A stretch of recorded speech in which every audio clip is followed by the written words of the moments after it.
तुमसे दान मांगा, भैया दे दो कुछ, तुमने दे दिया 1000 रुपया।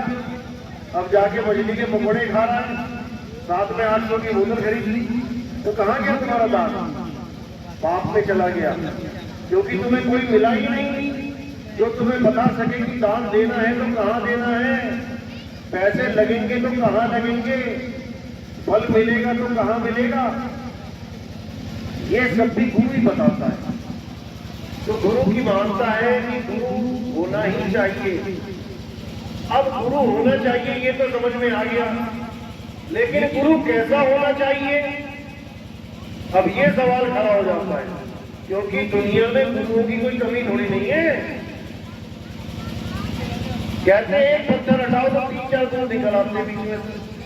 कितने गुरु हो चुके हैं, गांव गांव में कोई ना कोई गुरु बन के बैठा है, आश्रमों में अवतार लगे हुए हैं।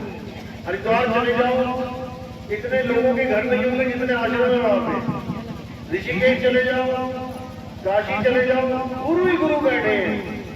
और सबसे बड़ी बात यह है कि सारे ही गुरु तुम्हें भगवान का नाम देते हैं जपने के लिए। जिस भी गुरु के पास चले जाओ तुम्हें कोई ना कोई मंत्र पकड़ा देगा जपने के लिए। तो फिर तो एक ही गुरु बहुत है सारे संसार में, वही सबको मंत्र दे दे। इतने सारे गुरुओं की क्या जरूरत है? कोई कह रहा है राम राम जप लो, कोई कह रहा है श्याम श्याम जप लो, कोई कहता है हनुमान जप लो। यानी हमें जिस प्रकार के भगवान की इच्छा है गुरु हमें वैसा ही नाम दे देता है। हम गुरु जी से कहते हैं गुरु जी हमें शंकर जी से प्रेम है, बेटा तुम ओम नमः शिवाय जप लो।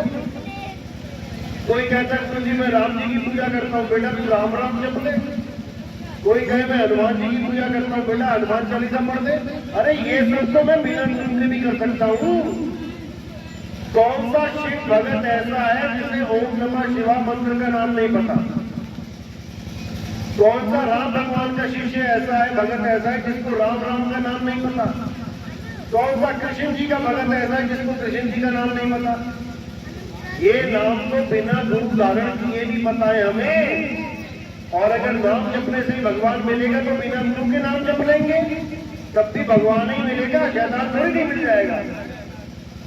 तो फिर गुरु की जरूरत क्या है जब वही नाम मुझे पहले से पता है? हरे कृष्णा हरे कृष्णा ओम नमः शिवाय।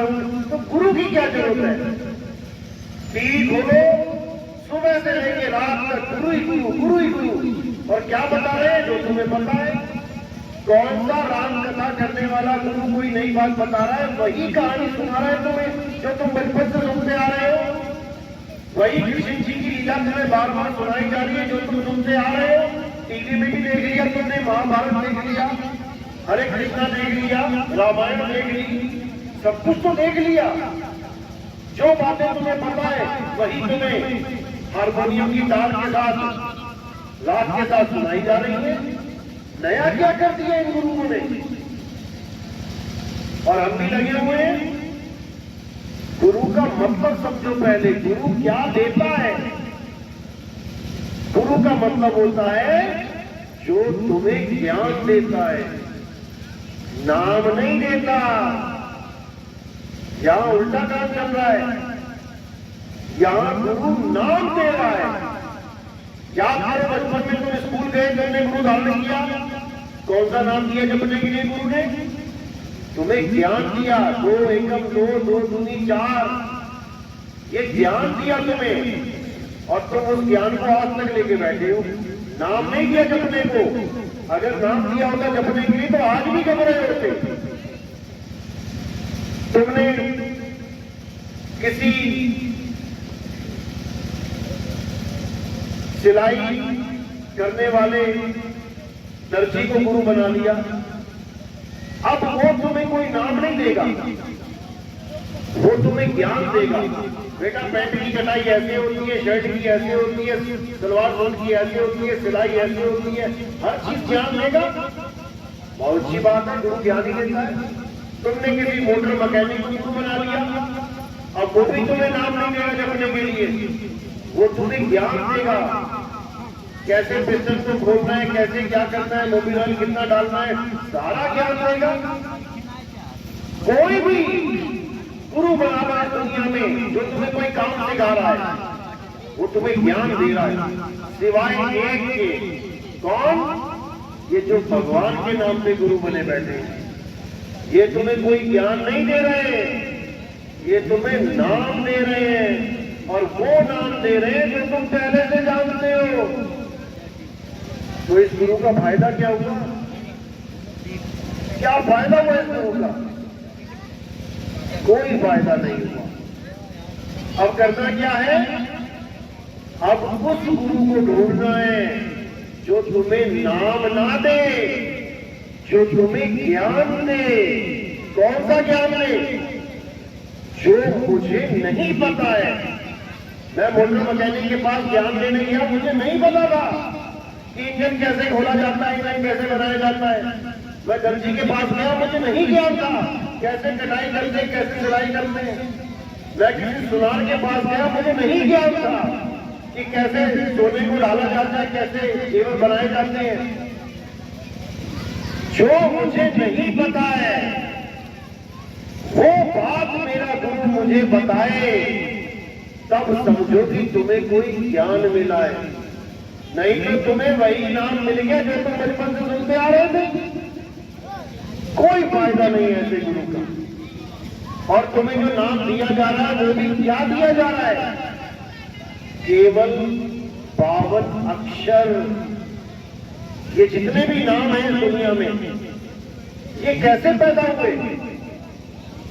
किसी भी भगवान का नाम, किसी भी जात का नाम, किसी भी धर्म का नाम, किसी भी देश का नाम कैसे आया?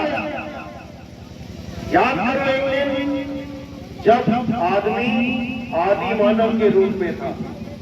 आदि मानव सुना है ना? आप 8वीं 7वीं क्लास में आ जाता है आदि मानव के बारे में, कि आदि मानव वो है जो बिल्कुल शुरुआत में इंसान की जो उनको प्राप्त किया जाए। ना पहनने के लिए कपड़े हैं, ना खाने के लिए अनाज है, ना रहने के लिए घर है, बंगले हैं। जानवर में जानवरों की तरह रहता है। ना कोई अक्षर है बोलने के लिए, ना कोई भाषा है। जब कोई अक्षर ही नहीं है उसके पास, तो कौन सा नाम जपता? अगर मुक्ति प्राप्त करनी होती, भगवान को प्राप्त करना होता। ये सारे नाम कब आए? जब आदि मानव ने अक्षरों की खोज करी। अक्षरों की खोज बाद में करी। सबसे पहली खोज क्या है आदि मानव की? अग्नि तत्व। सबसे पहले आग की खोज करी। पत्थर से पत्थर टकरा के आग पैदा करी। वहीं से खोज शुरू हो गई। आगे से आगे वो खोजता ही चला गया। पहिए की खोज करी, गोल पहिए की। उसके बाद अक्षरों की खोज करी। ये सारे अक्षर हिंदी, पंजाबी, उर्दू, फारसी, ये सब आदि मानव ने खोजे हैं। जो भारत में आने मानव थे उन्होंने हिंदी भाषा खोज ली। जो अमेरिका, इंग्लैंड में थे उन्होंने अंग्रेजी भाषा खोज ली। जो अरब देश में थे उन्होंने अरबी भाषा खोज ली। जो जापान में थे जापानी भाषा खोज ली। हर देश में जो आदि मानव थे जहां जहां पे, उन्होंने अपनी अपनी भाषा का विस्तार कर दिया, अक्षर पैदा कर दिए। अब उन्हीं अक्षरों के द्वारा संसार में हर चीज का नाम रख दिया। अंग्रेजों ने रख दिया वाटर, स्काई, एयर। हमने रख दिया हवा, पानी, आकाश। जापान में कुछ और रख दिया, ताइवान में कुछ और रख दिया, नेपाल में कुछ और रख दिया, चाइना में कुछ और। सारे अक्षरों को पैदा करके बैठ गए। यहां तक तो मामला समझ में आता है, चलो कोई ना कोई तो नाम रखना पड़ेगा जो चीज दिख रही है अपनी अपनी भाषा में। लेकिन असली झगड़ा कहां हुआ? जब भगवान के नाम रख दिए। एक ने नाम रख दिया अल्लाह, एक ने रख दिया राम, एक ने रख दिया वाहिगुरु, एक ने रख दिया गॉड। अब झगड़ा मच गया। मेरा अल्लाह पड़ा नहीं, मेरा वाहिगुरु पड़ा नहीं, मेरा गॉड पड़ा। कभी पानी को तो झगड़ा नहीं हुआ। जल बड़ा कि वाटर बड़ा कि नीर बड़ा कि धुएं बड़ा कि पानी बड़ा, कोई झगड़ा नहीं। झगड़ा भगवान का है। पानी दिखाई देता है इसलिए कोई झगड़ा नहीं। पानी दिखाई देता है इसलिए कोई झगड़ा नहीं। लेकिन भगवान दिखाई नहीं देता है, इसलिए झगड़ा। अब बस ये समझना है कि जब ये अक्षर नहीं थे तब कोई नाम नहीं था, ना मेरा नाम, ना तुम्हारा नाम, ना किसी जात का नाम, ना किसी धर्म का नाम, ना किसी पंथ का नाम। तब ये मंत्र कहां थे? राम का रा कहां से आया? जब या रा ला वा शा ये लाइन बनी तब रा आया, पा फा बा भा मा जब ये लाइन बनी तो मां आया, आ का डंडा लगाया, राम बन गया। अल्लाह का आ कहां से आया? जब आ ई बनी। वाहिगुरु का वाह कहां से आया? जब या रा ला वा बना। यानी सारे अक्षर इन्हीं अक्षरों में से निकले हैं, इन्हीं को 52 अक्षर कहा जाता है। अब जितने गुरु संसार में बैठे हैं और तुम्हें 52 अक्षरों में नाम दे रहे हैं, बेटा ये जप ले, बेटा वो जप ले, बेटा ये जप ले, ये सब 52 अक्षरी गुरु हैं। ये सब 52 अक्षर देने वाले गुरु हैं, होठ से देने वाले गुरु हैं। और कबीर साहब क्या कह रहे हैं? 52 अक्षर जीव आधारा, आदि अक्षर जीव व्यासे न्यारा, वाही को सत सिमरण कहिए, सिमर सिमर कर उतरो पारा। कबीर साहब समझा रहे हैं कि ये जीव का खेल है भाई। कोई अल्लाह कर रहा है, कोई राम राम कर रहा है, कोई वाहिगुरु वाहिगुरु कर रहा है, सब जीव का खेल है। अगर हमारी जीव ना होती या किसी की जीव कट जाए, अब कौन सा नाम लेगा भगवान का? यानी जीव नहीं तो नाम नहीं, यानी भगवान का नाम भी खत्म हो जाएगा जीव नहीं तो। ऐसा नहीं है। कबीर साहब कह रहे हैं होठ कंठ लागे नहीं। जो सच्चा नाम है परमात्मा का, उसमें होठ और कंठ लगते ही नहीं है। होठ कंठ जैसे कि दर्शक मीडिया पर देखा है नहीं चार और गुप्त वस्तु को छोड़ है, जो असली गुरु है वो तुम्हें ये होठ कंठ जीव से निकलने वाले नाम नहीं देता, वो इन नामों को छुड़ा देता है। अगर तुम जप भी रहे हो किसी गुरु से नाम लेके, कोई 5 नाम जप रहा है, ज्योत निरंजन ओंकार रारंकार सोहम सतनाम, कोई 7 नाम जप रहा है, ओम कलियम हरियम शरियम सोहम सत्यम, कोई 3 नाम जप रहा है, सत्संग शिव राम, कोई 7 में नाम जप रहा है, सोहम सोहम सोहम। ये सारे नाम सच्चा गुरु छुपा देता है, नहीं जपना कुछ। भगवान को पाने में नहीं, भगवान को ना पाने में सबसे बड़ा कारण है नाम जाप। तुम नाम जपते हो इसलिए तुम कभी भगवान को पा ही नहीं सकते। भगवान को जपना नहीं है उसके नाम को, भगवान को खोजना है। जब प्यास लगती है तो पानी पानी जपना शुरू कर देते हो क्या? या पानी खोजना शुरू कर देते हो? चाहे घर में ही बैठे हो अपने, प्यास लगी तो कहां भागते हो? रसोई की तरफ। रसोई में जाके देखते हो मटका पड़ा है, मटका देखा खाली है, आप क्या करोगे? अब आवाज हो जाए पानी आ रखा भाई, खोजो। जब खोजोगे वस्तु मिलेगी। और प्यास लगने से बैठ के पानी पानी जपने लग गए तो कभी गला गीला होने वाला नहीं है। इसी को कबीर साहब कह रहे हैं, वो कहां ढूंढे रे बंदे, मैं तो तेरे पास में खोजी होए, तुरंत मिल जाओ एक पल की तलाश में। खोजी तो बनाओ, परमात्मा तुम्हारे बिल्कुल पास है। इतनी दूर तो तुम्हारे माँ बाप भी नहीं है, जितना प्रयास वो है, लेकिन हम जान नहीं पा रहे हैं। हम मंदिरों में भाग रहे हैं कि वहां भगवान है, हम तीर्थों में भाग रहे हैं कि वहां भगवान है, और भजन क्या गा रहे हैं? मेरे रोम रोम में बसने वाले राम, भजन ये गा रहे हैं, रोम रोम में बसने वाले राम। और उसको ढूंढने कहां जा रहे हैं? मंदिर में। अब पूछो क्या मंदिर में रोम लगे हैं क्या? कहां लगे रोम? रोम कहां है? इस काया में है रोम। रोम रोम में बसने वाला राम, वो है असली राम जिसको खोजना है, वो है असली परमात्मा। मंदिर में तो केवल उसका सांकेतिक ज्ञान यानी एक मूर्ति रखी गई है।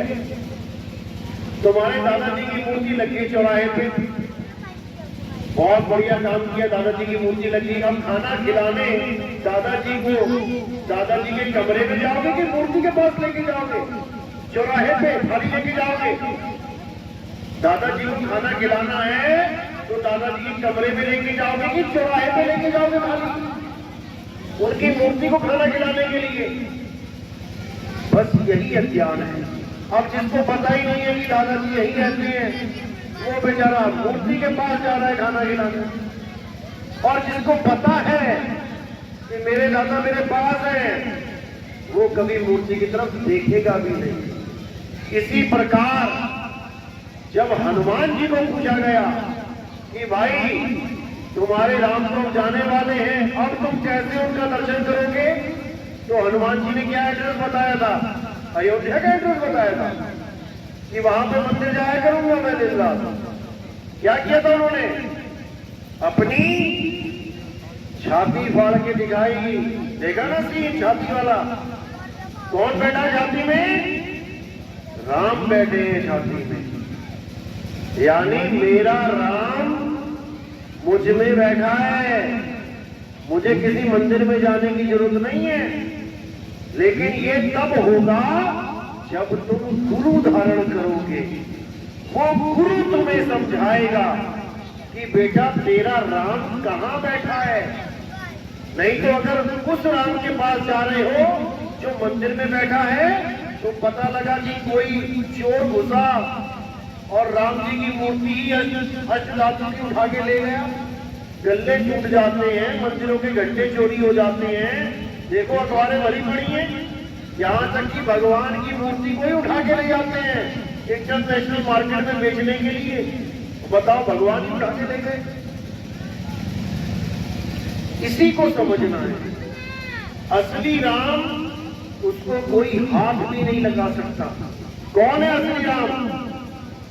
उसका नाम है आत्म राम। कभी सुना है आत्म राम? आत्मा का नाम सुना है?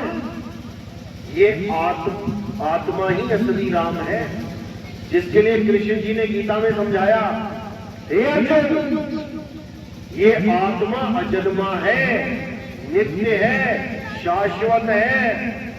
इस आत्मा को ना तो कोई शस्त्र काट सकता है, ना अग्नि जला सकती है, ना वायु सुखा सकती है, ना जल भिगो सकता है।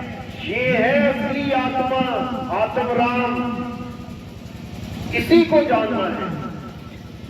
जिसको शस्त्र काट दे, जिसको पानी डुबो दे, जिसको हवा सुखा दे, अग्नि जला दे, वो असली राम नहीं है। शरीर असली राम नहीं है। तुम राम जी के शरीर को राम समझ बैठे हो, जिसको पानी ने डुबा दिया था। अंत में राम जी कहां गए थे लीला करके? कैसे लीला समाप्त हुई? शरीर कैसे खत्म हुआ? जल समाधि लेके जल में डूब के प्राण त्याग किए उन्होंने। जिसको पानी ने गला दिया वो राम नहीं है। राम वो है जो उस शरीर को जला रहे थे। उसको पानी नहीं जला सकता। वायु नहीं सुखा सकती। शरीर राम नहीं है, राम आत्मा है। यही गीता में समझाया अध्याय 2 में, हे अर्जुन तू और मैं शरीर नहीं है, शरीर तो इस आत्मा के कपड़े हैं। कपड़ों के मारे जाने पर, कपड़ों के फट जाने पर भी आत्मा को कभी कुछ नहीं होता। हम और तुम आत्मा है, शरीर नहीं। कितना समझाया। और ये जितने भी गुरु बैठे हैं यही लाइनें भी पढ़ रहे हैं, लेकिन फिर घुमा के शरीरों की पूजा में लगे पड़े हैं। इनको खुद ही समझ में नहीं आ रहा कि मैं बोल क्या रहा हूं और कर क्या रहा हूं। गीता में बिल्कुल स्पष्ट बोला है अर्जुन, 2 प्रकार के तत्व हैं, एक असत और एक सत। असत तत्व वो है जिसका नाश हो जाता है, जो बदल जाता है, जो पैदा होता है और मर जाता है, यानी शरीर। ये शरीर असत्य है। और सत्य क्या है? सत्य केवल आत्मा है। हे अर्जुन, आत्मा को जानने वाले कभी वापस इस जड़ संसार में, इस माया के संसार में नहीं आते। और जो आत्मा को नहीं जान पाते, जो शरीरों की पूजा में जीवन बर्बाद कर देते हैं, वो बार बार इस संसार में आते हैं। नाना प्रकार की योनियों में उनको जन्म लेना पड़ता है। कभी कुत्ता बन के आते हैं, कीड़े पड़ जाते हैं, गांव गांव में कुत्ता घूमता है, कोई मदद नहीं करता, सब लाठी देके दौड़ाते हैं। कौन है ये लोग?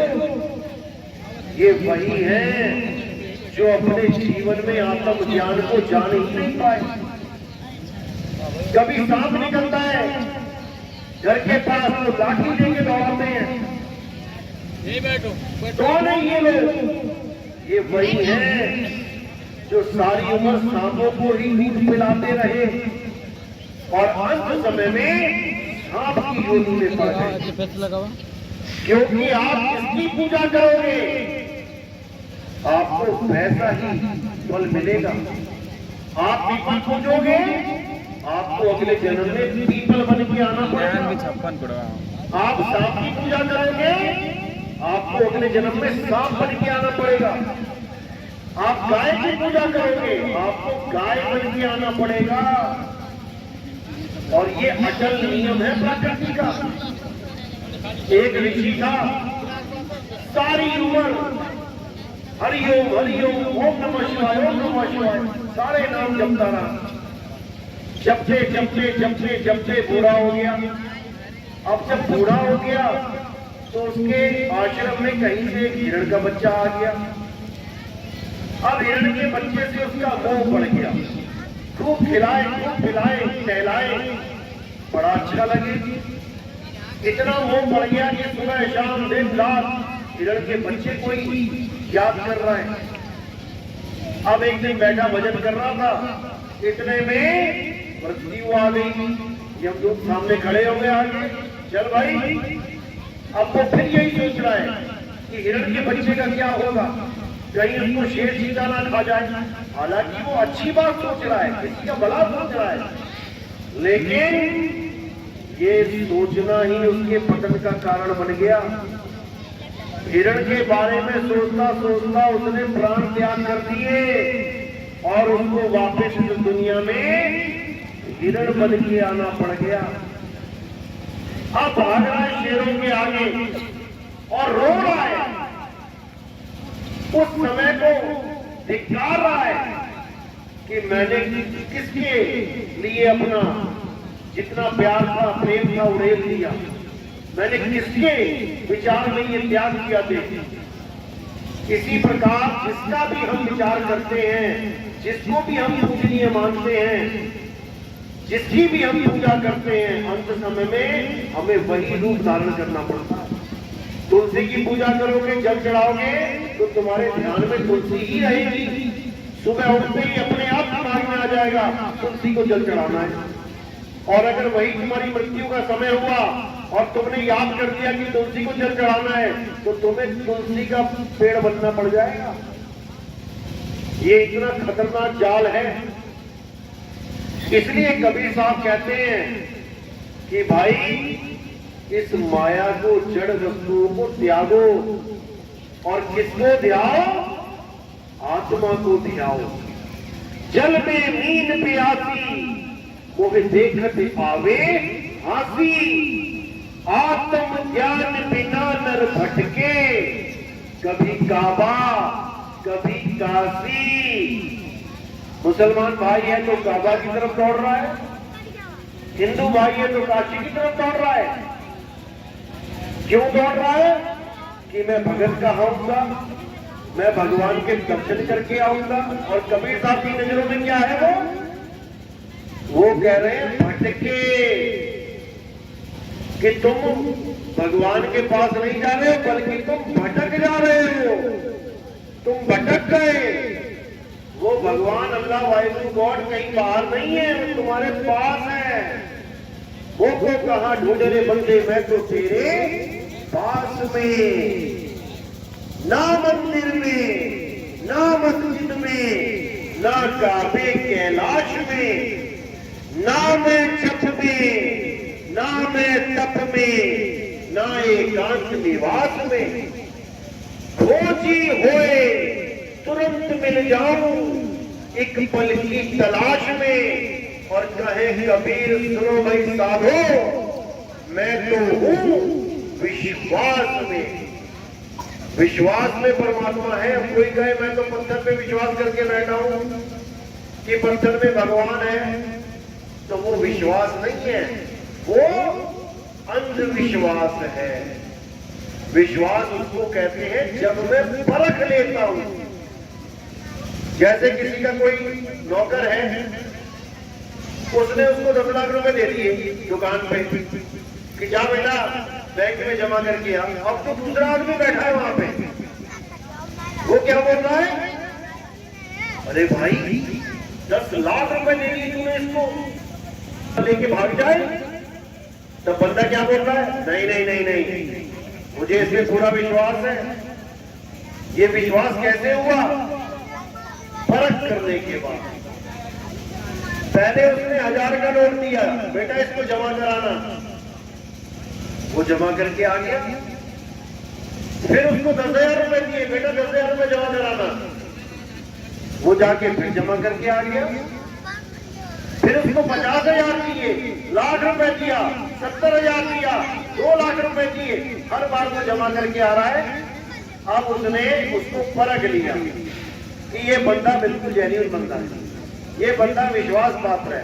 अब तो उसको 10 लाख भी दे रहा है, तब भी उसको कोई दिक्कत नहीं है, क्योंकि परख लिया। लेकिन क्या तुमने परखा कि जिस भगवान की तुम पूजा कर रहे हो वो मुझे बचा सकता है कि नहीं? कैसे परखेंगे? कोई भी किसी भी भगवान की पूजा करता है, चाहे मानो कबीरपंथी कबीर साहब की मूर्ति की पूजा करते हैं। कबीर साहब ने बिल्कुल मना किया मूर्ति पूजा करने को। पाथर पूजे हरि मिले तो मैं पूजूं पहाड़, और वासे ये चाटी भली जो पीस खाए संसार। कबीर साहब कहते हैं पत्थर पूछ के परमात्मा नहीं मिल सकता, क्योंकि पत्थर जड़ है। पत्थर किसी का कल्याण नहीं कर सकता। कबीर साहब की मूर्ति बना ली पत्थर की कबीरपंथियों ने, अब उसकी पूजा कर रहे हैं भगवान मान के।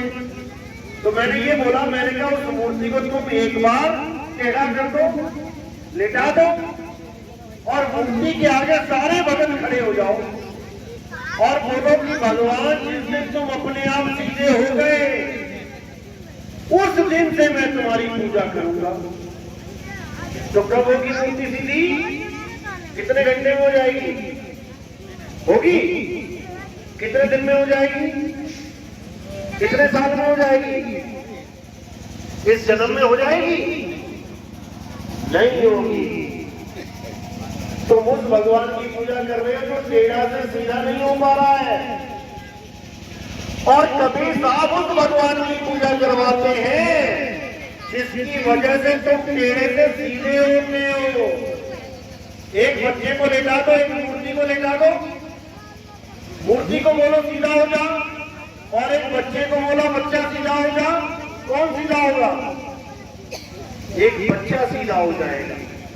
अब जो ताकत उस बच्चे को सीधा करने में मदद कर रही है वो है राम, वो मूर्ति राम नहीं है जो टेढ़ी से सीधा भी नहीं हो पाई। तभी तो मंदिर लूट लिए जाते हैं। तुम्हारे सामने कोई चोर लूट सकता है तुम्हारे घर को? चोर भी ये देखेगा कि घर वाला घर में ना हो, बाहर ताला लगा हो, तब जाके वो कहीं से खिड़की में से घुसेगा। लेकिन जितने मंदिर लूटे गए भगवान सामने खड़े थे, भगवान सामने खड़े थे, भगवान के सामने ही लूट लिया गया मंदिर। अब बताओ, और अगर तुम वहां खड़े होते, तुम मंदिर में खड़े हो, कोई गल्ला निकाल के लेके जा रहा है, तुम जाने लोगे क्या? नहीं जाने लोगे। तो भगवान कहाँ है? मूर्ति में या तुम्हारे अंदर? तुम्हारे अंदर है। मुझ में राम, तुझ में राम, सब में राम समाया, सबसे कर लो प्रेम जगत में, कोई नहीं पराया। ये सारा झगड़ा केवल अक्षरों का है। मुसलमान कह रहा है मैं तो अल्लाह अकबर बोलूंगा, हिंदू कह रहा है मैं तो राम राम बोलूंगा, सिख कह रहा है मैं तो वाहिगुरु वाहिगुरु जपूंगा, और ईसाई कह रहा है मैं गॉड गॉड करूंगा। झगड़ा केवल नामों का है, और ये झगड़ा कभी शांत हो ही नहीं सकता। कितने साल हो गए, कितने हजार साल हो गए, आज तक हिंदू मुसलमान से ईसाई एक नहीं हो पाए। क्यों नहीं हो पाए? क्योंकि ये सारे अक्षरों के पीछे लगे हुए हैं। अक्षरों को छोड़ो और आत्मा को जानो, आत्म ज्ञान को जानो। किसके पास आत्मा नहीं है? आप लोग यहाँ आए हो, आत्मा साथ लेके आए हो ना, घर तो नहीं छोड़ा है। सब अपनी अपनी आत्मा लेके आए हो, लेकिन किसी को आत्मा का ज्ञान ही नहीं है। हिंदू के पास भी आत्मा है, मुसलमान के पास भी आत्मा है, सिख के पास भी आत्मा है, और ईसाई के पास भी आत्मा है। लेकिन चारों को उस आत्मा का ज्ञान ही नहीं है। इसीलिए कबीर साहब कह रहे हैं आत्म ज्ञान बिना नर भटके, कभी काबा कभी काशी, चारों ही धर्म भटक रहे हैं। और ये चारों एक कब होंगे? जब एक आत्म देव को जान लेंगे, तब ये चारों एक हो जाएंगे। इनको पता लग जाएगा जिसको मैं अल्लाह कह रहा हूं अरे वो राम है वही है, जिसको मैं गॉड कह रहा हूं ये वाहिगुरु वही है। सारा झगड़ा खत्म हो जाएगा। लेकिन झगड़ा कोई खत्म करना चाहता ही नहीं, सब बाबर अक्षरों में उलझे पड़े हैं। इसीलिए कबीर साहब कह रहे हैं, बार बार समझा रहे हैं कि अगर एक होना है तो आत्म ज्ञान को जानो। क्या है आत्म ज्ञान? आत्म ज्ञान का मतलब ये नहीं है कि कोई राम राम जपने लग जाए, या मुसलमान अल्लाह अल्लाह जपने लग जाए, सिख वाहिगुरु वाहिगुरु जपने लग जाए, हो जाएगा आत्म ज्ञान। नहीं होगा। आत्म ज्ञान का मतलब है अपना ज्ञान। मुझे किसी और का नाम नहीं जपना है, मुझे अपने बारे में पता करना है कि मैं क्या हूं। जैसे आत्म कथा का मतलब क्या है? अपनी कथा लिखना, किसी और की कथा नहीं लिखना। अपनी कथा लिखना ही आत्म कथा है। आत्म हत्या खुद की हत्या करना, किसी और की नहीं। खुद की हत्या करना आत्म हत्या है। आत्म रक्षा खुद की रक्षा करना, ना कि किसी और की रक्षा करना आत्म रक्षा है। आत्म निर्भर खुद पे निर्भर हो जाना, ना कि किसी और पे निर्भर रहना आत्मनिर्भर कहलाता है। किसी प्रकार आत्म कल्याण, खुद का कल्याण करना, किसी प्रकार आत्म ज्ञान यानी किसी और की पूजा नहीं, खुद को जानना आत्म ज्ञान है। और खुद को जाने बिना परमात्मा को नहीं जान पाओगे। जब लगना चीनोगे आत्म, तब लगना मिली है परमात्म। आत्म चीने परमात्म चीने, संत कहावे सोए, यह भेद काया से न्यारा, पूछे बिरला कोई। जब तक आत्मा को नहीं जानोगे परमात्मा नहीं मिलेगा। जब तक दूध तक नहीं पहुंचोगे तब तक घी नहीं मिलेगा। इसी प्रकार जब तक खुद को नहीं जानोगे तब तक खुदा नहीं मिलेगा। इसीलिए सबको आत्म ज्ञान की प्राप्ति करनी चाहिए। तो पूजा पाठ करना चाहिए कि नहीं? क्या समझ में आया? हाथ खड़े करो, किसकी समझ में आया? पूजा पाठ करना चाहिए। कौन कहता है? हाथ खड़े करो। इतना सत्संग सुन के पूजा पाठ नहीं करना चाहिए, हाथ खड़े करो। कुछ भी नहीं, कोई बात नहीं। गीता क्या कहती है? गीता पढ़ो, अध्याय 3। अध्याय 3 में 11, 12, 13, 14, 15, 16 ये श्लोक पढ़ोगे। क्या लिखा है? जो लोग देवताओं की पूजा नहीं करते, जो लोग वेदों के अनुसार यज्ञ नहीं करते, वो पापी हैं, उनको पाप लगेगा। जो प्रसाद का भोजन ग्रहण नहीं करते उनको पाप लगेगा। लेकिन लग गया क्यों? क्योंकि हम भी नहीं करते। ना हम कोई वेद पढ़ते हैं, ना हम कोई पूजा पाठ करते हैं, ना हम कभी मंदिर जाते हैं, ना हम मंदिर का प्रसाद खाते हैं, ना हम देवताओं की पूजा करते हैं। फिर तो हम भी पापी हो गए। अब गीता समझा रही है कि लेकिन जो व्यक्ति अपनी आत्मा में रमण करता है, जो व्यक्ति अपनी आत्मा में संतुष्ट है, जो व्यक्ति आत्म ज्ञान में तृप्त है, उनके लिए कोई धार्मिक कर्म कर्तव्य लागू ही नहीं होता। यानी अगर वो सारी उम्र मंदिर ना जाए, वो पूजा पाठ ना करे, वो मुसलमान है तो सारी उम्र मस्जिद ना जाए, वो कलमा ना पढ़े, वो 5 टाइम की नमाज ना पढ़े। कोई सिख है वो सारी उम्र गुरुद्वारे ना जाए, कोई ईसाई है वो सारी उम्र चर्च ना जाए। लेकिन अगर उसने आत्म ज्ञान को प्राप्त कर लिया है तो उसके ऊपर कोई कर्मदंड लागू ही नहीं होता, उसको इतना भी पाप नहीं लगने वाला।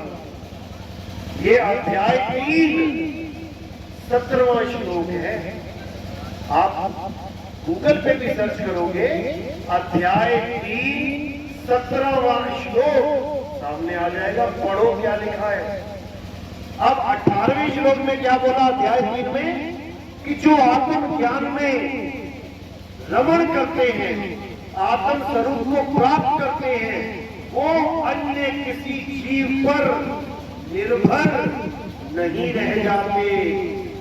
यानी अब उसका कल्याण करने के लिए कोई और नहीं आएगा, वो स्वयं ही अपना कल्याण कर देगा, क्योंकि उसने उसको जान लिया है जो सब में रमता राम है। अब ये ज्ञान होगा कहां से? आत्मा का। उसके लिए क्या बोला? 34वां श्लोक, उसमें बिल्कुल क्लियर बोला है। कई लोग कहते हैं हमें भगवान की पूजा करनी है, गुरु से क्या मतलब? गुरु धारण करना कोई जरूरी नहीं है। अध्याय 4 34वां श्लोक कहता है कि हे अर्जुन, जो आत्म ज्ञान मैंने रणभूमि में तुझे समझाया है, यानी जो बोल के थ्योरी पार्ट मैंने समझा दिया है, उस आत्म ज्ञान को प्राप्त करने के लिए तुम किसी ऐसे गुरु की शरण में जाओ जिसने आत्मा को जान लिया है, जिसने आत्म ज्ञान को प्राप्त कर लिया है। केवल वही गुरु तुम्हें तुम्हारी आत्मा का ज्ञान दे सकता है। नहीं तो और इस दुनिया में कोई नहीं दे सकता। मंत्र दे सकते हैं, मूर्तियां दे सकते हैं, तीर्थों में जाने का आदेश दे सकते हैं, नदियों में नहाने का आदेश दे सकते हैं, लेकिन आत्म ज्ञान नहीं दे सकते। और जब तक तुम्हें आत्म ज्ञान नहीं होगा, किसी का कल्याण होने वाला नहीं है। अब कई लोग ये मान के बैठे हम तो गंगा जी स्नान कर लेते हैं, साल में एक बार सारे पाप धुल जाते हैं, हमें तो मुक्ति मिल जाएगी। बड़ी सोचने वाली बात है। अब एक चोर था, उसने क्या किया, चोरी करी, सीसीटीवी कैमरा में आ गया, चोरी करके गया घर, दौड़ के गया गंगा जी में नहा के आ गया। अब सीसीटीवी कैमरा में आ गया तो पकड़ा गया। अब जज के सामने खड़ा, जज पंडित जी है, जज मिश्रा जी है। अब वो जज के सामने कह रहा है कि महाराज मैं तो गंगा स्नान करके आया हूँ, मेरे तो सारे कर्म फल धुल गए हैं, सारे पाप मेरे धुल गए हैं, मुझे सजा नहीं हो सकती। होगी कि नहीं होगी? कोई बंदा कत्ल करके और गंगा में डुबकी मार के जज के सामने बोले कि मैं तो गंगा जी में स्नान करके आ गया, मेरा तो पाप हट गया, सजा होगी कि नहीं होगी? होगी। तो फिर गंगा ने कहां पाप काटा? अगर पाप काट दिया होता तो उसमें सजा होने का मतलब ही नहीं है। अरे तुम्हारे पाप छोड़ो, जो गंगा पुत्र भीष्म पितामह है, गंगा जी के अपने पुत्र, जब उनको तीरों से छेद के लेटा दिया गया, तब क्या हुआ? तब भीष्म पितामह ने अपने 100 जन्म याद किए, 100 जन्म तक एक भी पाप नहीं किया था उन्होंने। बड़ी चिंता में पड़ गए, हैरानी में कि ये मुझे कौन से कर्मों का फल मिल रहा है। 100 जन्म तक मैंने एक चीटी तक नहीं मारी। जब कृष्ण जी को याद किया, जब कृष्ण जी आए तो उन्होंने बोला कि ये कौन से कर्म का फल मिल रहा है मुझे? तब उन्होंने कहा कि भाई तू 100 जन्म देख रहा है, 101वां जन्म देख। जब तू एक राजा था, रथ में जा रहा था, सामने से एक सांप गुजरा, सांप को देख के घोड़ा खड़ा हो गया, आगे न बढ़ पाए और सांप भी रास्ते में खड़ा हो गया। तब तुम उठे, तुमने तलवार से उस सांप को उठा के जब फेंका रास्ता क्लियर करने के लिए, तब तुमने पलट के एक बार भी सांप को नहीं देखा कि मैंने उसे फेंका कहां है, और तुम सीधे चले गए। तुमने मारा नहीं सांप को, तुमने केवल उठा के फेंका। लेकिन सांप कहां जाके गिरा? कांटों की झाड़ियों में। और इतने कांटे लग गए उस सांप को, इतने कांटे लग गए कि कांटों पे ही पड़ा पड़ा पड़ा पड़ा पड़ा सूख के मर गया। उन्हीं कांटों का फल ये तुझे तीरों के रूप में मिल रहा है। कितने तीर तेरे अंदर छेदे गए हैं, इतने ही कांटे उस सांप को चुभे थे, उसका फल तुझे भुगतना पड़ रहा है। सोचो, 101वां जन्म, उसका फल इतना खतरनाक है। हमारे सोचो कितने कर्म है, कितनी बार हमने जानवरों को मारा, बकरियों को काट दिया, मुर्गियों को मार दिया। कहां तुम भुगतोगे जाके? तुम्हारी ऐसी दुर्गति होगी कि तुम्हारी हालत खराब हो जाएगी। लेकिन ये सब तब खत्म हो सकता है अगर तुम आत्म ज्ञान को जान लो, क्योंकि यमदूत तो पकड़ेंगे आके, यमदूत पकड़ेंगे तुम्हें आके। कब नहीं पकड़ पाएंगे? जब तुम स्वयं आत्मा हो जाओगे, क्योंकि आत्मा को ना तो कोई शस्त्र काट सकता है, ना अग्नि जला सकती है, ना वायु सुखा सकती है, ना जल भिगो सकता है। तो यमदूत कहां से पकड़ेगा? यमदूत कहां से तुम्हें नरकों की आग में डालेगा, जब आग तुम्हें छू ही नहीं पाएगी। बस तुमने ये फार्मूला अपनाना है, शरीर छोड़ने से पहले पहले आत्मा का ज्ञान प्राप्त कर देना है। और आत्मा तुम ऑलरेडी हो, मारे इसलिए जा रहे हो क्योंकि अपने आप को शरीर मान बैठे हो। मैं आदमी, मैं औरत, मैं बच्चा, मैं बूढ़ा। अरे तुम आदमी, औरत, बच्चा, बूढ़ा नहीं हो, तुम आत्मा हो। तुम तो इस आदमी, औरत, बच्चा, बूढ़ा शरीर को चला रहे हो। एक दिन इसी को छोड़ के चले जाओगे। इसलिए अपने आप को पहचानो कि तुम क्या हो। और जब तुम जान जाओगे कि मैं आत्मा हूं, तो तुम्हारे अंदर ही परमात्मा छुपा हुआ है। याद रखना इस बात को। जीव तिल माही तेल है, जीव जगमग में आग, और तेरा साईं तुझ में है, जाग सके तो जाग। तेरा साईं तुझ में है। ये बाहर के मंदिर मस्जिदों में नहीं है, ये तो तुमने बनाए हैं, तुमने बनाए हैं। एक दिन टूट जाएंगे, पुराने हो जाएंगे। उसको जानो जो कभी टूट नहीं सकता, पुराना नहीं हो सकता।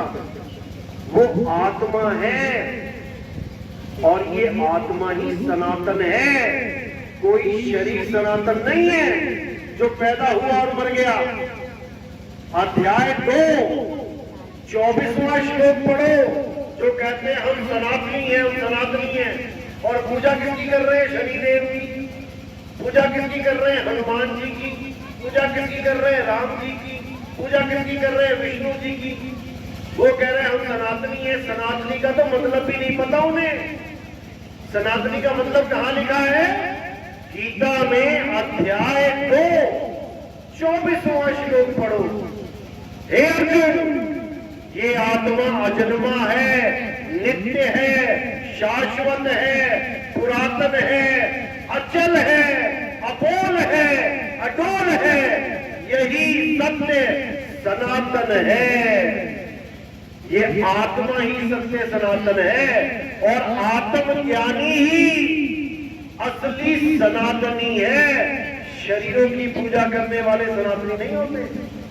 ये गीता का ज्ञान है, इस ज्ञान को कोई काट नहीं सकता, लेकिन लोग नहीं समझ पा रहे हैं, इसलिए ये झगड़े मचे हुए हैं। आत्मा का ज्ञान सारे धर्म के लोगों को हो जाए तो सारे एक हो जाएंगे, विरोध रह ही नहीं जाएगा, क्योंकि सभी आत्मा हो जाएंगे। जब शरीर ही नहीं रहे तो धर्म जात पात कहां से आएगी?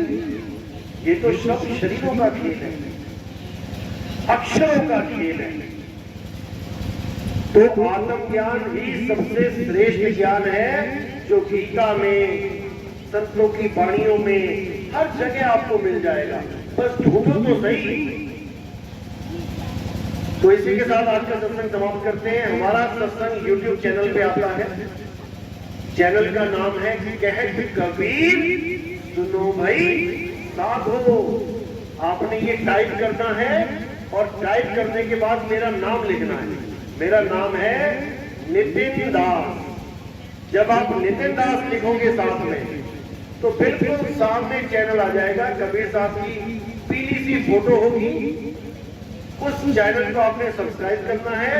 उसमें सत्संग दिए गए हैं serial wise, 1 number, 2 number, 3 number, 4, 5, 6, 7 ऐसे करते करते 209 सत्संग अभी तक हमने किए हैं। उसके अलावा लाइव सत्संग, जैसे यहाँ प्रोग्राम हो रहा है, ये भी डला हुआ है। शंकर समाधान भी डली हुई है। टोटल 550-600 वीडियो उसमें पड़ी है। आप सीरियल वाइज उसको सुनोगे, आपकी सारी शंकाएं खत्म हो जाएंगी।